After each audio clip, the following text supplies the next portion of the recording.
Assalamualaikum warahmatullahi wabarakatuh. Motor kenapa ya?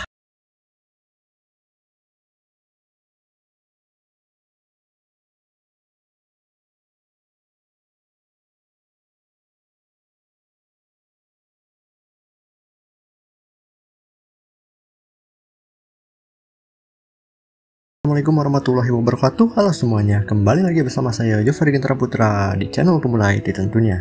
Pada video kali ini kita akan melanjutkan ya segmen jalan-jalan di marketplace Facebook. Dan part 2 ini agak beda ya dibandingkan dengan part 1 ya. Part 1 itu kita jalan-jalan di marketplace dan ya pokoknya jalan-jalan di marketplace-nya lah. Kita ngeliat apa aja yang orang jual, baik laptop ataupun PC, dan apakah worth it untuk dibeli atau tidak. Nah, kalau sekarang tuh bedanya, saya sebenarnya beberapa bulan lalu ya udah nyiapin beberapa pertanyaannya yang ditanya ke beberapa forum jual beli komputer atau laptop di Facebook tentunya. Dan pertanyaan itu ada banyak kayak ini nih, misal permisi 1 juta lebih dikit dapat PC, kepencet ya Allah. Permisi budget 1 jutaan PC bisa buat game apa aja ya. Permisi PC budget 700, PC budget 1 juta, 1 juta lebih dikit dapat PC apa, dan lain sebagainya. Jadi saya pura-pura bertanya ya sebenarnya bertanya beneran. Jadi saya nanya gitu kan ke beberapa orang di forum jual beli tentunya. Ya pokoknya saya nanya ke marketplace ya, di forum ya. Nanya budget segini tuh bisa buat apa aja, bisa dapat apa aja gitu kan. Jadi saya nanya ginian tuh tujuannya apa gitu. Jadi tujuannya kita akan bahas satu-satu apakah yang orang saranin ya dengan budget sekian tuh worth it untuk dipilih, baik itu part PC-nya ataupun ya hal lainnya lah, kita akan bahas pada video kali ini.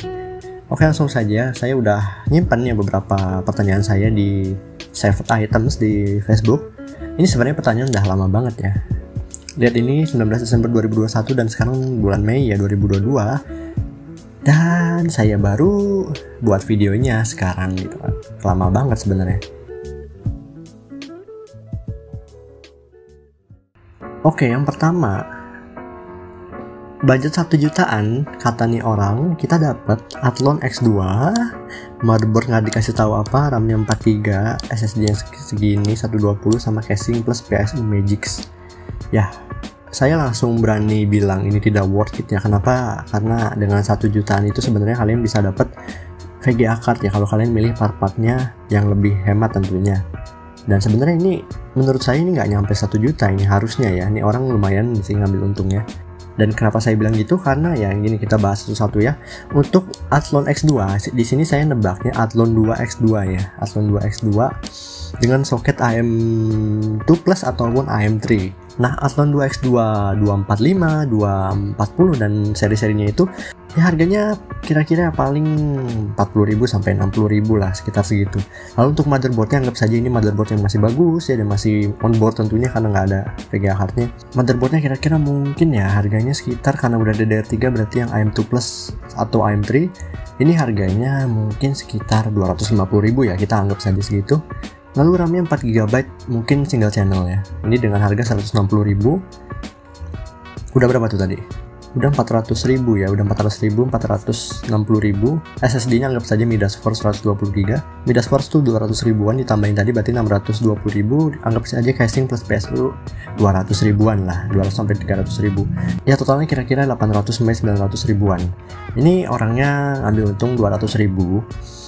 Sebenarnya ngambil untung 200.000 tuh ya nggak terlalu, ya biasa lah maksudnya bagi toko.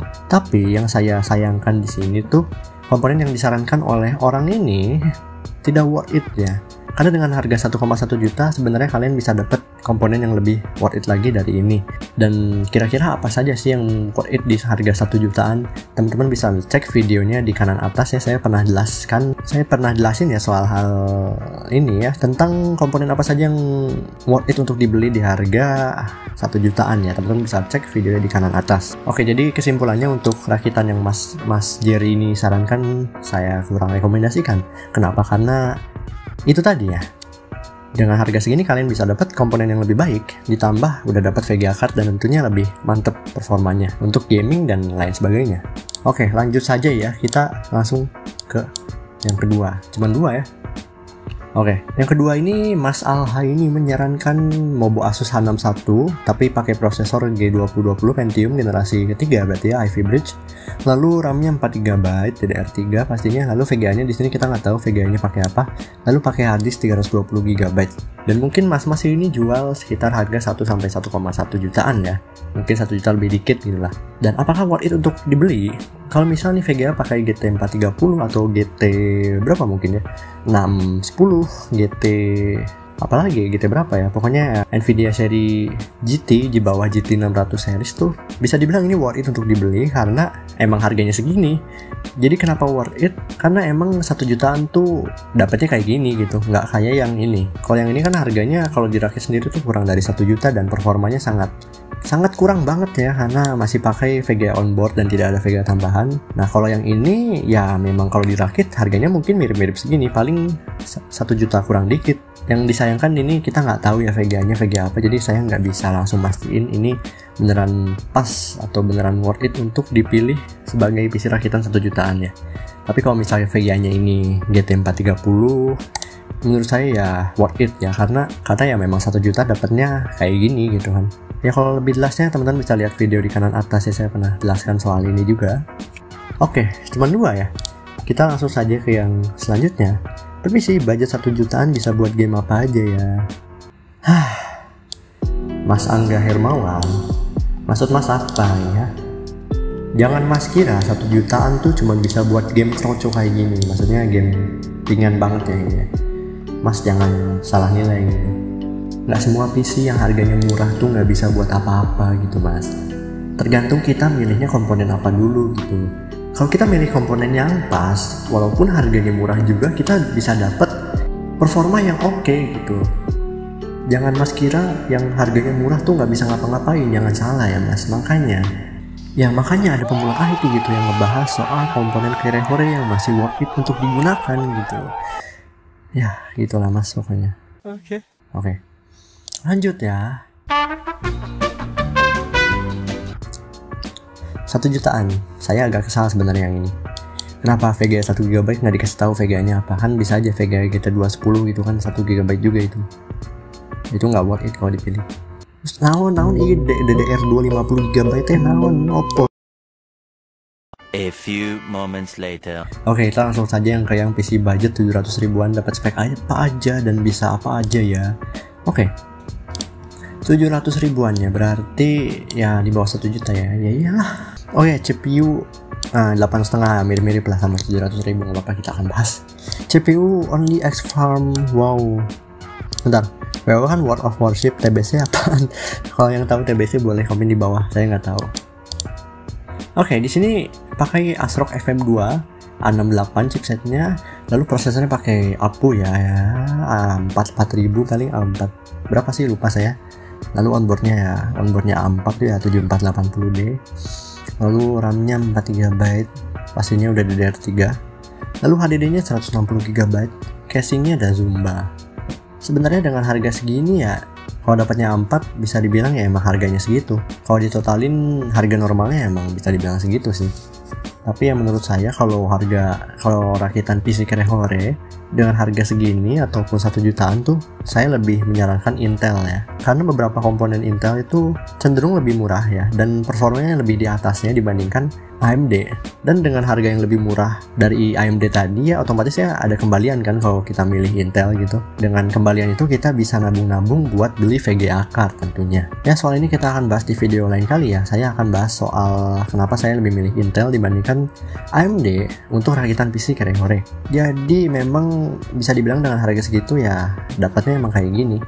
Tapi ya bagi saya pribadi saya nggak nyaranin komponen ini dan kurang worth it untuk dipilih ya, karena saya lebih milih Intel dan saya udah bilang tadi Intel itu lebih murah ya komponennya dan performanya lebih di atasnya. Oke, BTW yang kalau kalian tahu A4 4000 ini 2 core 2 thread dan performanya wah ampas banget. Emang GPU-nya lumayan gitu, tapi A4-nya ini loh yang bisa dibilang yang kocaknya itu CPU-nya yang bikin bottleneck ya kemungkinan. Oke, lanjut. Lagi-lagi ada nyaranin CPU dari AMD balik lagi, saya juga nggak nyaranin lagi, jadi nggak akan kita bahas. Oke, selanjutnya dari Bapak Hamzah Ibnu Rahman. motherboard Biostar TA790GX ya, AM berapa? AM3 berarti kemungkinan, atau AM2 Plus ya. CPU pakai Athlon 2X2 250. Lalu ada SSD-nya pakai 120GB, pakai HDD 500, RAM-nya 4, single channel. Lalu PSU-nya paling udah Zumba atau Simbada yang 380 watt.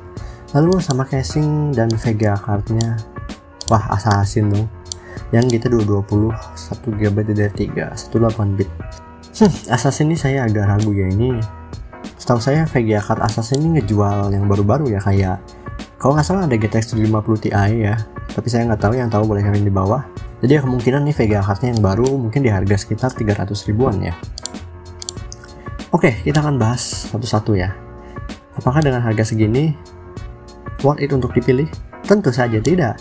Kenapa? Walaupun ya di sini udah pakai embel-embel SSD ditambah hard disk yang sangat luas, ditambah kemungkinan VGA card yang baru, tapi performanya bisa dibilang ini dengan harga segini kalian bisa dapat performa yang lebih di atas lagi. Contohnya CPU ya. Ya udah kita kali-kali ngomongin AMD kali ya.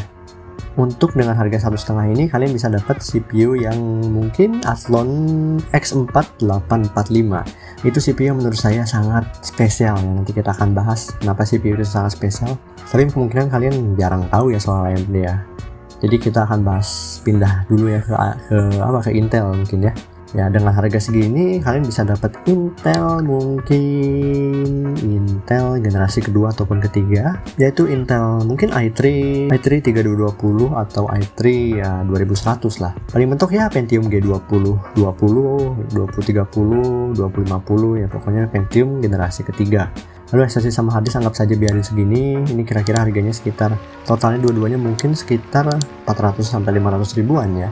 Lalu RAM-nya 150.000 jadi 650. Biasanya paling murah ini 100 ribuan. Oke. Jadi menurut saya yang kurang worth it untuk dibeli atau dipilih adalah motherboard, CPU dan juga VGA card. Pertama kita akan bahas soal CPU. Otomatis kita bahas soal motherboard juga ya. Untuk CPU dengan budget segini teman-teman bisa dapat Intel generasi kedua ataupun Intel generasi ketiga. Dan kenapa saya bilang begitu? Karena untuk opsi upgrade ke depannya, walaupun pertama kali kalian pilih Pentium ataupun i3, opsi upgrade ke depannya tuh lebih luas dan lebih mantep. Misal contoh kalian udah pilih Pentium G2020 untuk PC rakitan seharga 1,5 juta ini. Lalu selanjutnya kalian mau upgrade nih. Nah kalau kalian pilih Intel, kalian bisa upgrade ke sampai i7 3770. Itu paling mentok ya, tapi minimal pun ya kalian upgrade paling ke i5 3570 dan itu performanya wangi banget ya, mantap banget performanya. Jika dibandingkan dengan kalau kalian milih dari AMD ini, anggap saja ya mungkin dari AMD ini pakai soket AM3, dan soket AM3 itu opsi upgrade kedepannya maksimal di AMD Phenom 2X6 1055T kalau nggak salah ya. Itu paling tingginya dengan harga 600 ribuan dan itu harganya mirip-mirip dengan i5 3470 atau 53570. Dan kenapa saya bilang lebih worth it Intel? Karena walaupun Phenom 2X6 ini memiliki 6 core 6 thread, tapi performa single core-nya itu lemah ya, lebih lemah dibandingkan i5 3570. Dan juga walaupun 6 core 6 thread, performa multi core-nya nggak jauh beda dibandingkan dengan i7 3770 gitu. Ditambah Phenom 2X6 ini memiliki TDP yang sangat tinggi ya. Itu salah satu poin minus yang sangat disayangkan ya. Ya AMD ini emang gila-gila sih TDP-nya. Ya soal ini kita akan bahas di live video kenapa saya lebih milih Intel untuk rakitan PC Krehore dibandingkan dengan AMD. Oke lanjut ya, apalagi sih kira-kira? Oh iya VGA card ya. GT220 ini walaupun performanya bisa dibilang lumayan ya, tapi kekurangannya sayang sekali. GT220 ini nggak support DirectX 11. Support tapi ya fiturnya masih DirectX 10. Jadi ya bisa dibilang ini untuk beberapa game zaman sekarang tuh nggak bisa gitu. Contohnya Genshin Impact itu kan membutuhkan DirectX 11. Jadi ya bisa dibilang Nvidia 200 series nih menurut saya jangan dipilih ya. Walaupun GT240 tuh performanya bisa dibilang, kita ngomongin yang GT240 DDR5 ya, itu performanya mungkin di atasnya GT630. Tapi kekurangan yang sangat disayangkan yaitu Nvidia 200 series tuh nggak support DirectX 11. Jadi kesimpulannya dengan harga segini ya kalian lebih baik pilih Intel saja karena dapat opsi upgrade yang lebih mantap, dan juga untuk VGA cardnya saya lebih menyarankan Nvidia GT 430 atau ke atasnya ya. Pokoknya 400 series ke atas itu udah lebih mending dibandingkan 200 series. baik dari segi fitur maupun performanya. Oke, motherboard sejuta umat ya guys ya. Intel Pentium sih. Intel G31 ya, GB. Lalu Core 2 itu 7300, RAM-nya 4, HDD-nya ini casing layar. Jadi ya mungkin kalau tanpa layar harganya 500 sampai 600 ribuan ya, mungkin segitu ya. Anggap aja 550 lah, kita ambil tengah-tengah. Dengan harga segitu, menurut saya tidak worth it kalau kalian beli yang dari Mas ini. Karena dengan harga 500 ribuan, teman-teman bisa dapat VGA card, dan saya yakin nih kalau dirakit sendiri ini nggak nyampe 500 ribuan. Jadi dengan harga segini saya tidak menyarankan, karena dengan harga segini kalian bisa dapat, kita hitungnya 550 ribuan aja. Jadi dengan harga 550 ribuan ini kalian bisa dapat VGA card tentunya. Lanjut, melar dikit naon. Jadi 800 ribu ya, melar dikit itu maksudnya lebih mahal dikit. Katanya dengan harga 800 ribu kalian dapat kalian dapat i3 530, RAM-nya 4, HDD 320, H55.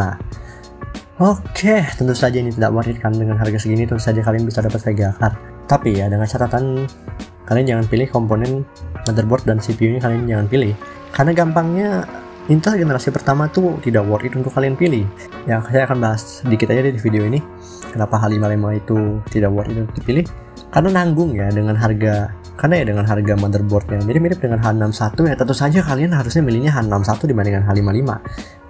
Ditambah Intel generasi kedua dan generasi 3 itu memiliki fitur yang lebih baik dibandingkan Intel generasi pertama tentunya, dan performanya juga lebih baik tentunya. Jadi ya bisa bilang Intel generasi 1 ini agak nanggung ya untuk dipilih.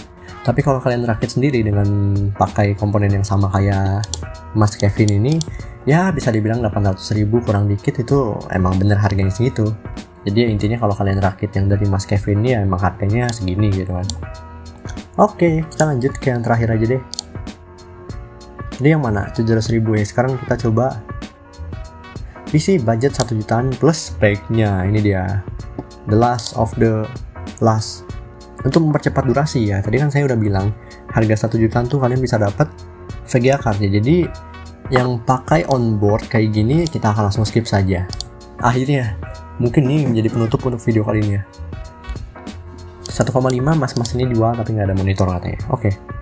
Dia pakai AMD 4 tapi di sini pakai GT710 1 GB. Hah? Bonus VGA MSI 2 GB. Jadi di sini yang saya bingungkan, sayangnya kita nggak tahu bonus VGA cardnya apa, tapi mungkin udah lumayan lah 2 GB kita dapat bonus yang mungkin harganya sekitar 300 ribuan atau 200 ribuan, itu udah lumayan ya. Anggapnya 200 ribuan lah.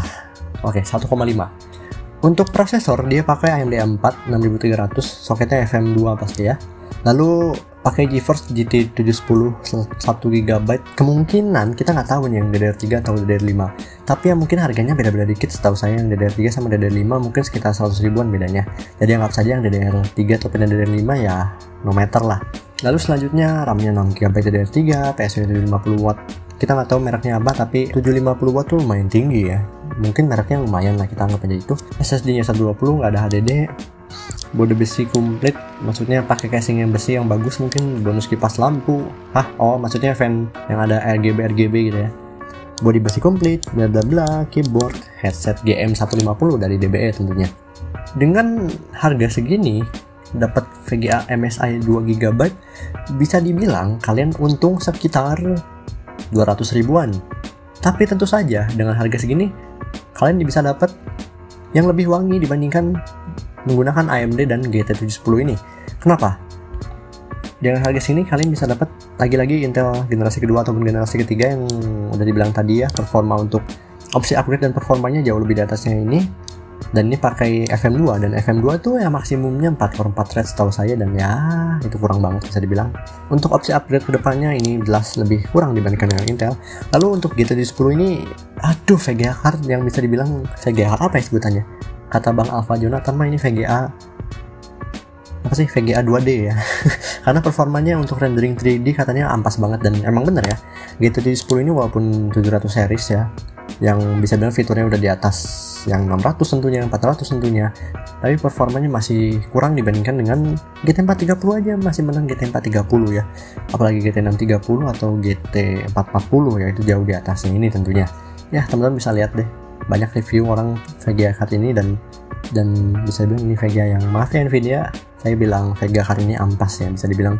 Kenapa saya bilang ampas? Karena GT 10 ini harga bekas dan barunya tuh lumayan mahal ya, lumayan tinggi, dan bisa dibilang dengan harga segitu emang kalian dapat Vega card yang nggak jadul-jadul banget, tapi performanya bisa dibilang ampas ya.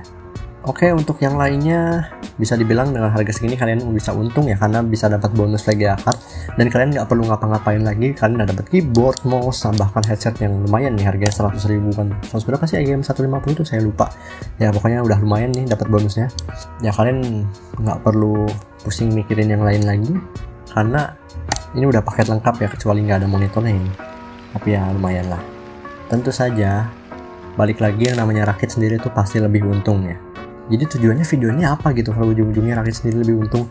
Ya tujuannya kalau kalian mau rakit gitu atau rakitin ke orang, kalian pilih sendiri komponennya, dan setelah kalian pilih komponennya terus dikasihin ke orang yang mau rakit, kalian pikir-pikir dulu gitu, yang orang kasih harganya ini yang apa namanya, harga yang dikasih orang ini tuh pas nggak atau sesuai nggak dengan yang di online. Lalu kenapa saya bilang dari tadi Intel tuh lebih baik ya untuk rakitan PC Krehore? Soal itu teman-teman boleh nonton video saya nanti, sekarang belum dibuat ya.